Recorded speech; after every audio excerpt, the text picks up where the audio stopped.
ก่อนว่าสมัยดาวเถอะมันเป็นน้ำข้าวคั่วได้นี่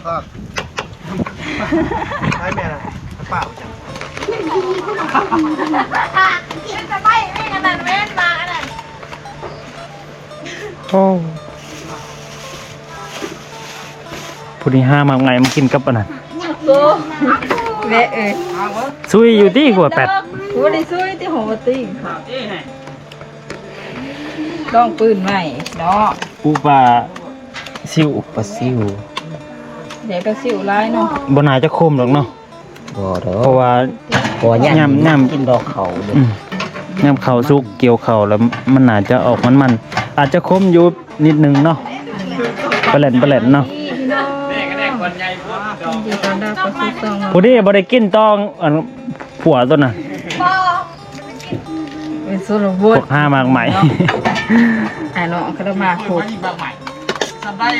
ร้านมาซอยเบียร์อีกแล้วพี่น้องเมื่อนี้ร้านยุทธเฮียนนำเป็นวันเสาร์แล้วก็ร้านกะเกี่ยวเขาแล้วนำอีกก็เลยมาซอยกันเนาะกันนาจะเป็นมือสุดท้ายแล้วพี่น้องเพราะว่าเขายังบ่หลายตัวแรกนี่ก็น่าจะเหลวเลยพี่น้องยังประมาณ3 งานนี่แหละ2-3 งาน4 งานนี่แหละแต่ว่าเขามันขี้หลายแห้งอีหลีพี่น้องจนอยากแล่นเนาะพุ่นละเกี่ยวสบายดีเนาะน้องเบลก็ยุดเทียนมันนั่นเป็นแบบบ่มีกำลังใจสิเกี่ยวเนาะเขา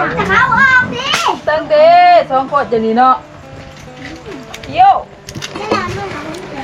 ตัวนี้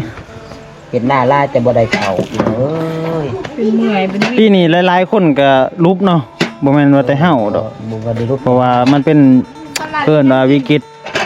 ภัยธรรมศาสตร์มันเป็นอีหยังเผียลงเนาะเผียไผ่เนาะระบาดของเขาเป็นปีแม่นเนาะเป็นปีหลายๆคนพี่น้องลุบเขาเคยได้เป็น100 กระสอบแต่ว่าเขาปีนี้เขายังได้60-70ก็ยังมีเนาะเฮาก็เคยได้40เฮาอาจจะได้อยู่ประมาณ20ก็โอเคแล้วพี่น้องเอ้ย1 เท่าโตเลยยังว่าสิได้ซ่าอยู่โอ้คืบแต่ว่าเพราะว่าสาวส่งอยู่ได้เบิ่งเขาเฮาจ้ะขนาดกันโอ้ยได้แต่แน่นอนส่งอันนี้ค่ะถ้าใครที่สวรรค์หันบ่มีเป็นเพียอะไรพนันบ่แค่นึงจะเอาเงี้ยมาพนันก็ขอจะมีเงินบอกเอาเขาพอมันพนันโอ้เขามันงามเลยเด้อเขามันได้เยอะเขามัน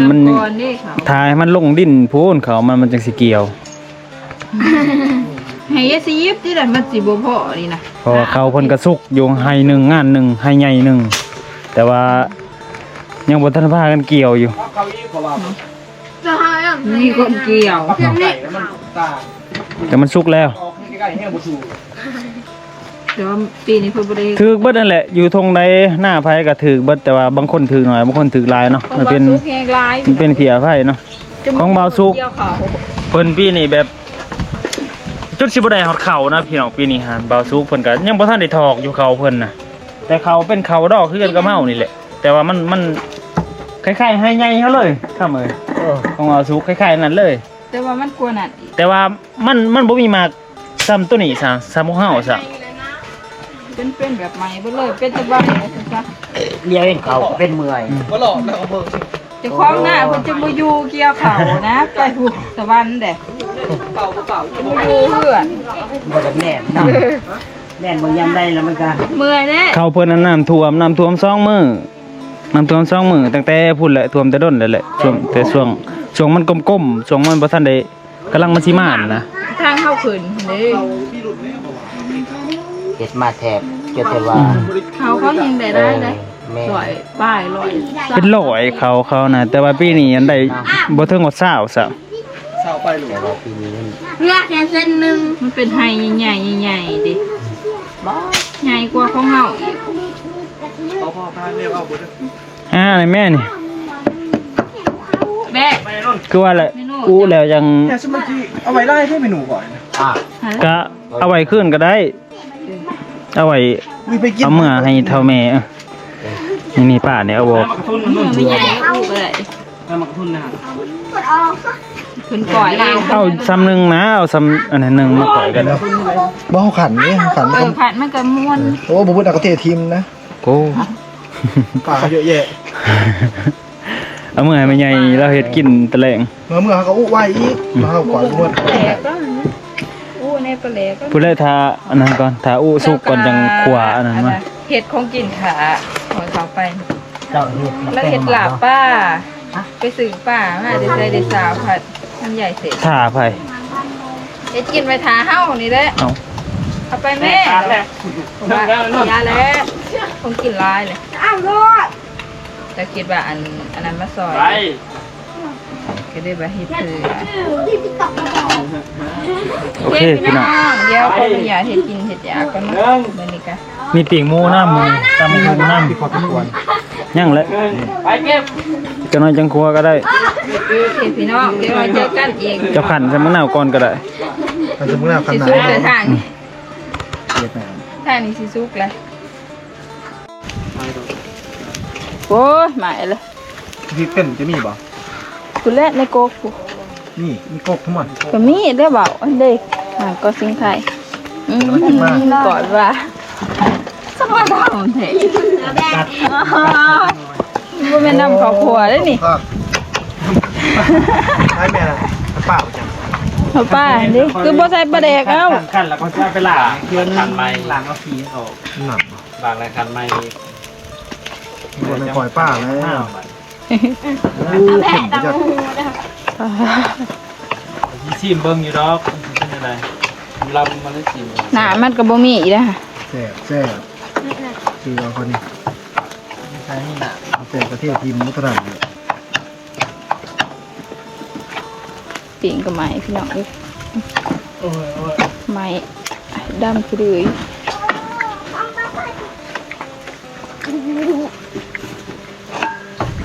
โอ้ใส่อีแหละตายแล้ว พกเดียวบ่ มันพี่เท่าไหร่ ตัวไก่ นี่ดิฮะเนี่ยไปก็พี่โอ้ยจะตะกินเหรอ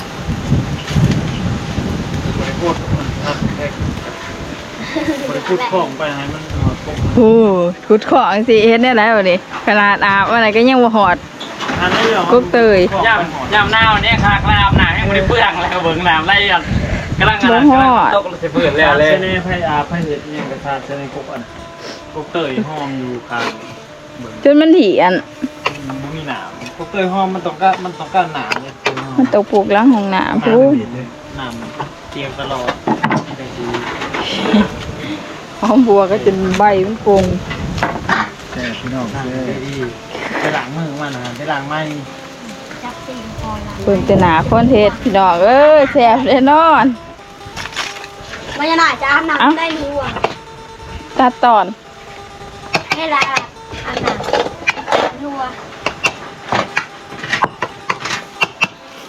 โอ้ย ยำหน้าในหนาม ขี้ไหน แค่มัน ของลงใส่ กินนะ เฮียอะไรเย็บใจเด้อ แซ่บมาต้องซี่ โอ้ดูปากมันใส่ พาก็บ่ได้ซอยเด็ดเด็ดเด็ดเด็กๆนี่ผักหอมบัวนี่ ได้เลย นี่เด้นี่นี่ ลูกจะมืดเพราะว่าจับ เบิดอีหยังมันบ่ได้อยู่เลยเด้รับก็ป้ามันรับเด้อปลูกเอาใหม่พี่นะ เบิ่งก่อนสิ ดบแห้งแท้ๆพี่น้องเด้อ ถูกให้ตัวเอาเบอร์ ดมกับว่าแห้งๆมา เขาควรดำบ่ คนอย่าเด้อพี่น้อง ดำคือเรื่อง ว่างไงใจ ผู้ชายก็ว่าแซ่บเพราะอาชีพไม่ถือนะ เฮ้ยอยู่ ถึงหน้าตา อันนี้นี่เข้าอยู่บ่ โซดดนะ กินกับมีอย่างละบัดนี่ เลยตำรวจ ก็ก่อยบ่ คันจะให้มันอันนั้น ไม่ได้ไหมนะว่าสิว่าหากินกับมีอย่าง นักกินก่อนด้วยนะ คอยให้เอามาคอยสิกินปนกบตะแรง ไหวดีเฮ้ยไปกินหมด โอเคพี่น้องขออนุญาตตั้งกล่องกินข้าวก่อน ทำมาจะเอามาให้ อันนี้กบตัวน่ะซองหน่วยมันบ่ ตำ ใหญ่ หุง นะ เฮาก็ได้แล้วต้องหุงชุกพี่น้องตำหุงชุก อาจารย์เอา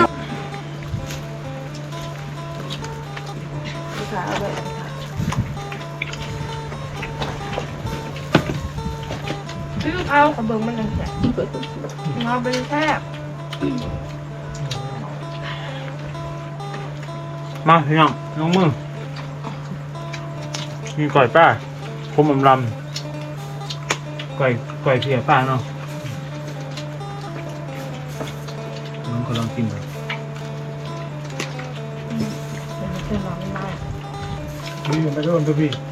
นะครับ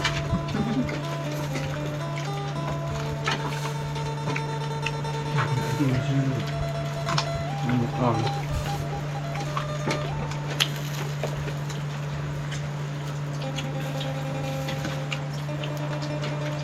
งอนเนาะ ยังอ่อน คือคิวอยู่เนาะแต่ว่ามัน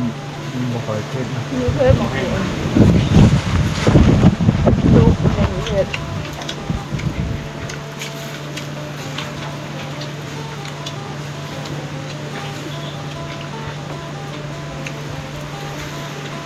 ข้าวกับมันเป็น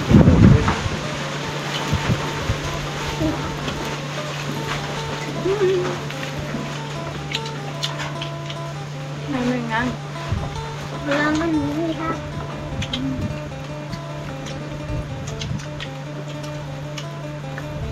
เด้อพี่น้องสอนกัน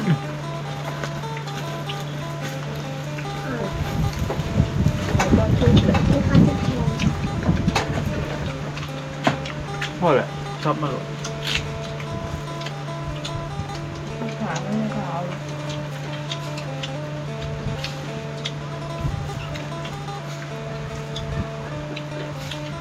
แล้วโต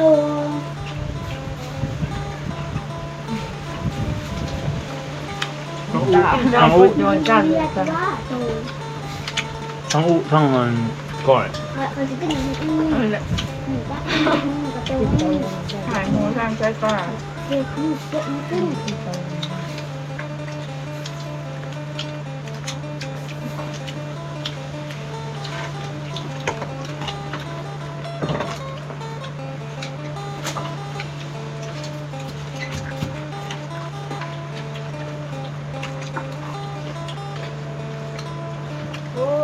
บ่คมแห้งมากคือเนาะ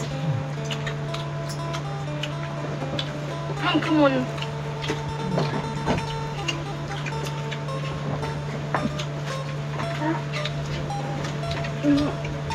ผสมกันนะเนาะท่านผู้ชมเนี่ยโอเคอยู่มาแล้วพ่อคนที่ใช้หมดแดงกับผีกระเดือนลายครับเนี่ย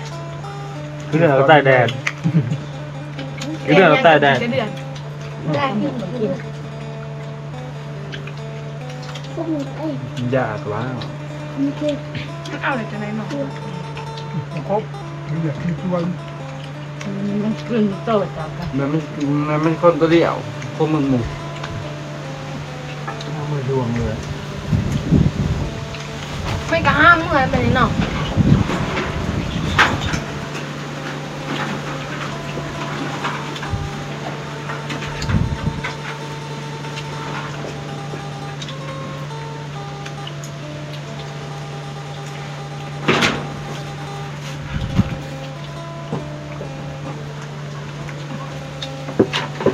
เลือกพี่น้อง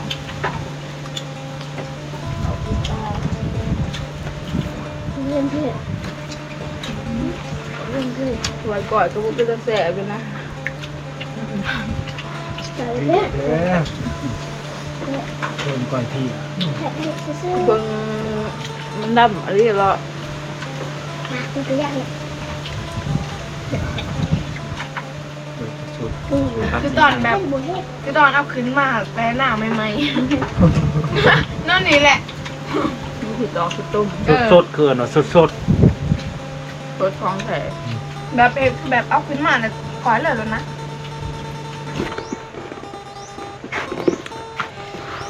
แต่ละมือแต่ละเลยเก็บแต่ผักไข่แย้งพี่น้องหลังจากที่ห้ามกินข้าวแล้วก็ไปเกี่ยข้าวแล้วข้าวบ่เลยเอากล่องลงไปถ่ายให้เบิ่งซะปาดดาแหกอีกพี่น้องอุ่มบักใหญ่หนึงเลยนี่น้องดาสีเฮ็ดมาแต่กระตากแห้งไว้คือตัวนี้พี่น้องน้องดาเฮ็ดแต่ละมื้อก็เกี่ยวข้าวแล้วก็จับมานำ มันแห้งไว้กินยามแดงหน้าแดงนะพี่น้องมันจังสิบ่เสียหน้าแดงไว้แกงอันนั้นอันนี้เนาะอู้สิโดดแต่ตัวนี้กะสิประมาณนี้พี่น้องอันเกี่ยวเขาแล้วกะสิตากไว้มื้ออื่นแล้วกะสิจังปั่นจังตีมันพี่น้องมื้ออื่นน่าจะได้ตีตอนสวยๆบ่ประมาณพุ่นแหละหรือบ่ก็เพนพุ่นแหละเดี๋ยวบ่ฮู้กันเจอสิเว้ากันใหม่ก่อนพี่น้องสำหรับคลิปนี้ก็ฝากพ่อแม่พี่น้องกดไลค์กดแชร์ให้เด้อขอบคุณขอบใจหลายๆเนาะแต่ก็อย่าลืมเบิ่งโฆษณาให้น้องรัดน้ำในพี่น้องพอกันคลิปไหนพี่หน้าเด้อบ๊ายบายผู้ใดอยากได้ผักขะแยงถักมาเด้อ